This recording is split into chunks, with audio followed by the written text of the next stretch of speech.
Donc ça, c'est un essai, cette année, où au lieu de mettre un couvert végétal d'été, comme je fais d'habitude, là, j'ai mis une prairie. En graminées, il n'y a que de la fléole. Et après, pour le reste, c'est des trèfles, des mélillots, c'est comme ça. Tu l'as semé quand? Là, il y a une quinzaine de jours, même pas. Ah oui. Et t'as rajouté du foin par-dessus pour aider à la levée de... Non, c'est pas pour éviter la levée, c'est juste pour garder l'humidité au sol. Parce que les graines, elles sont juste mises en surface. Et pour éviter que le profil se dessèche, le profil de surface se dessèche trop vite, quoi. Donc voilà, là c'est essai prairie avec l'idée de cultiver des légumes dans la prairie. Un jour, quand je serai grand. Ok. Voilà. Et du coup, la prairie que tu as semée, c'est fléole? Ouais, fléole. Mais c'est tout? Non, fléole, et après il y a tout un tas de bisannuels, des mélillots, des trèfles. Oui, tu as mis de la légumineuse, quoi. Ouais, d'accord. Chez, comment ça s'appelle, Bernadette Prieur, là, qui avait traduit le 4e livre de Fukuoka, elle avait fait un jardin, donc semé, balancer des graines, en fait, dans l'herbe, dans sa pelouse. Et il y avait quoi, peut-être un légume tous les 2 mètres qui avait une forme normale. Ouais. Et tous les autres étaient rikiki parce que l'herbe prenait le dessus, quoi. Et à mon avis, ceux qui ont sorti qui sont sortis du jeu et qui ont réussi à pousser, je pense qu'ils ont trouvé directement des galeries de vers de terre. C'est possible, ouais. Et c'était surtout des légumes racines, en fait, qui avaient une taille normale, quoi. Mais j'ai bon espoir, peut-être pas avec tous les légumes au début, j'irai pas faire de la carotte direct, mais en fauchant régulièrement l'herbe, il y a peut-être moyen de faire quelque chose, et en choisissant la graminée, quoi. C'est pas du raigrats. Ouais. Des grosses touffes de raigrats, j'y crois pas une seconde. Mais la fléole, ça peut être sympa. À voir, c'est la suite. C'est quoi la structure qu'on voit là, les poteaux, Alors ça, c'est une structure métallique avec du filin un peu partout. On a 3 mètres de haut, et c'est dans l'idée... Alors là, il y a une haie de vivaces tous les 10 mètres, dans tout le Marèche, et avec des arbres, des petits fruits, des plantes médicinales, les fleurs. Et il y a pas mal de lianes, donc des vignes vierges, des achébias, des glycines dans les haies, et c'est dans l'idée d'avoir une toiture végétale un jour. D'accord. Et du coup, les structures métalliques, c'est pour les plantes. C'est pour tenir les grimpantes, ouais. Okay. Et j'ai fait la bêtise de mettre du houblon. Ah, c'était bien, hein, ça poussait à une vitesse folle, le houblon. Ouais. Mais là, je commençais à avoir du houblon. Il arrivait quasiment au piquet du milieu, des 2 côtés. Donc j'avais du houblon qui poussait partout. Donc maintenant, j'arrache du houblon.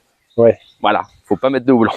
Bah, ou alors, pour ceux qui veulent une stratégie, je cultive des plantes pour créer du paillage, ça peut être pas mal, ça crée de la matière, non?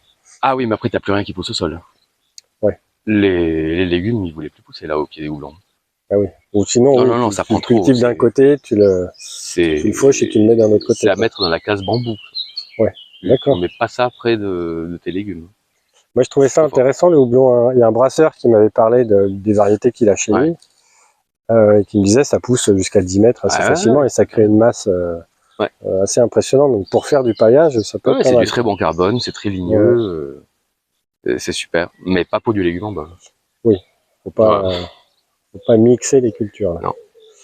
Ok. Donc là, j'ai jeté mon dévolu sur la vigne vierge maintenant, et l'achébias, entre autres.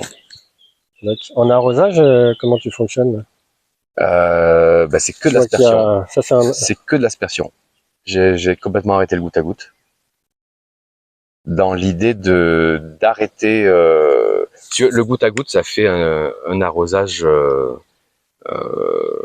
absolument pas homogène, et on a une petite goutte qui tombe, ça fait 1,4 litre à l'heure par petite goutte, par goutteur, et ça nous fait une grosse flaque, et on met ça au pied des racines. Et en gros, quand on met du goutte à goutte, c'est pour arroser directement la plante. Là, l'idée, c'est pas du tout ça, c'est de donner à boire aux animaux du sol, et si eux ont assez à boire, la plante aussi. Ouais. L'eau n'est pas pour les légumes, c'est du bonus. Bon, tu reproduis la pluie, quoi. Ouais, voilà.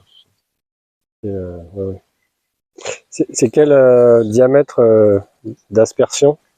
C'est 8 mètres de diamètre, c'est là. Non. 15 mètres de diamètre. Ah oui, du coup, c'est quand t'arroses, ça dépasse les haies, quoi. Ouais, ça dépasse. Ça arrose les haies. Ça arrose tout. Les haies captent ce qui... Ouais. D'accord. Ouais, ouais. Ok. Voilà.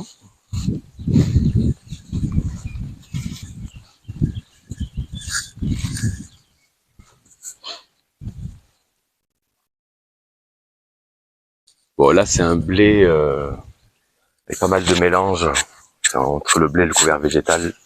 Mais là, on voit toute cette partie qui a été complètement sous l'eau cet hiver et qui a beaucoup de mal à s'en remettre. Et là, ça va être couché et on va pouvoir installer les légumes dedans fin mai. C'est quoi là, un crucifère jaune là, qui pousse? C'est une moutarde. Moutarde.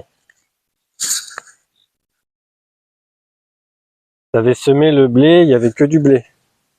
Et il y a de la moutarde qui avait Non, j'avais drainé, là. rajouté de la moutarde T'avais aussi. rajouté de la moutarde, d'accord. Le blé, tu le sèmes quand? Début octobre. D'accord. L'idée de le semer début octobre, normalement en bio, on le sème plutôt mi-novembre. Et ça se sème normalement à 140 kg hectare à peu près. Là, c'est des variétés anciennes. Ouais, c'est un grain tous les 5 cm. Ouais, un truc comme ça. Ouais. Et on fait ça en bio assez tardivement pour éviter la concurrence de l'herbe. Parce qu'en novembre, il y a le blé arrive à germer, mais les adventices sont les galères. Ouais. Donc ça, c'est l'idée. Moi, c'est pas du tout ma problématique. Et les problématiques que j'ai avec les blés anciens, c'est plutôt l'inverse. Ça fait des paillets immenses qui montent à 2 mètres de haut. Ouais. Et s'ils sont semés trop denses, ils versent. À la moindre pluie, le coup de vent, c'est trop chargé. Donc la paille tombe au sol et tu peux rien récolter du tout. Voilà. Et donc là, l'idée, c'est de le semer plus tôt, donc tout début octobre, voire même septembre, si j'y arrive, et en réduisant fortement la dose. Donc au lieu de 140 kg, je sème plutôt à 70 kg, 80 kg hectare. Ouais. Et ça permet au blé de s'installer plus tôt, de taler, de faire plus de racines. Et au lieu d'avoir un épi par tige, bah t'en as 15 ou 20. Donc chaque tige, là, c'est une talle. Ouais, et il a plus de racines. Donc il résiste mieux à l'averse. Et il passe mieux l'hiver aussi. Ok. Voilà. Tu connais les travaux de Marc Bonfils? Ouais. Ils t'ont aidé à... Ouais. J'ai essayé un paquet de fois. Ouais. Et qu'est-ce que tu as gardé de sa technique? Non, j'ai rien gardé de sa technique, à part l'idée de semer plus tôt pour améliorer le talage. En février, je passe un coup de faux par-dessus pour faire comme s'il était pâturé par les moutons, pour l'obliger encore plus à taler. Ouais. Et voilà, non, la méthode de Marc, c'était génial sur le papier. Donc je m'amusais à mettre du blé dans les choux, dans les poireaux en juin à la Saint-Jean. Donc j'en mettais 4 au mètre carré.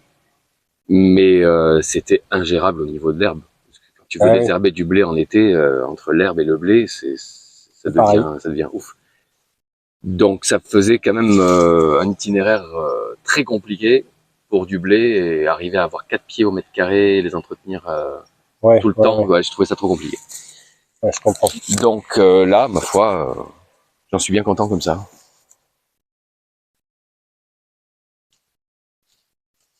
Donc ça, c'est encore un essai sur une autre foirade de l'hiver, parce que les couverts végétaux n'ont pas pris, ils étaient trop nuls avec les pluies qu'il y a eu, ça s'est inondé, et les graines ont pourri. Du coup, là, j'ai retenté un semis d'avoine blanche, et j'ai semé ça, c'était quand mi-avril. Mi-avril. Ouais, mi-avril, donc le temps que ça sorte, voilà, on en est là. C'est assez long. C'est l'herbe qu'on voit, c'est de l'avoine. C'est l'avoine. Ouais. C'est de l'avoine où là c'est semé à la volée, j'ai quadruplé la dose. Et avec l'espoir, normalement elle a un cycle de 60 jours, donc là je commence à me poser des questions. Et elle est censée arriver à fleur mi-juin. Donc mi-juin, ça veut dire que je pourrais, si ça se passe comme prévu, je pourrais l'écraser à la planche ou au rouleau faca, et ensuite installer les légumes d'hiver dedans, quoi, les choux, les carottes, les poireaux et compagnie. Et là du coup elle est super en retard alors. Là elle est plutôt en retard, ouais. Après je la connais pas, donc on va voir. C'est une première. Mais t'es sûr que c'est de l'avoine? Ouais. C'est bien elle qui a levé, c'est pas autre chose. Oui, non, c'est bien de l'avoine. Une levée homogène comme ça, c'est sûr, c'est elle. Ouais. Donc on va voir. Et c'est quoi les petites touffes que t'as laissées? Oh bah ça c'est de l'herbe qui a dû pousser gentiment. Non, ça c'est de l'herbe. Donc ça date de la fois d'avant où Ouais. tu as Ouais, nettoyé la parcelle, enfin nettoyé ouais. entre guillemets, quoi. Ok. C'est ça.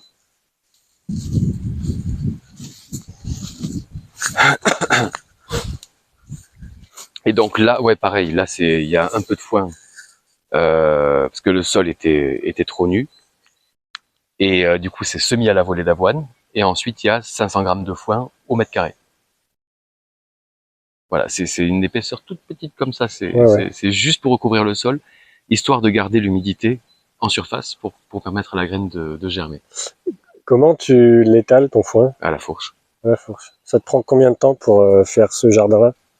Ce jardin-là, il fait 500 mètres carrés. Je sais pas, je dirais grosso modo, en 3 heures, c'est fait. D'accord. Amener le foin, l'étaler Ouais. et ranger les outils. 3 heures. Oui, ça va, Ok. ben, ça se Ouais, ouais. déroule. C'est des ronds-balleurs, donc ça se déroule à la main. Bon, au début, c'est un peu lourd quand même. Ouais. Bah ouais, faut l'amener Ça là. se déroule sur toute la longueur, et ensuite, c'est juste tu prends un peu de foin comme ça, puis tu saupoudres Ouais. le sol. Oh, ça va, c'est pas violent.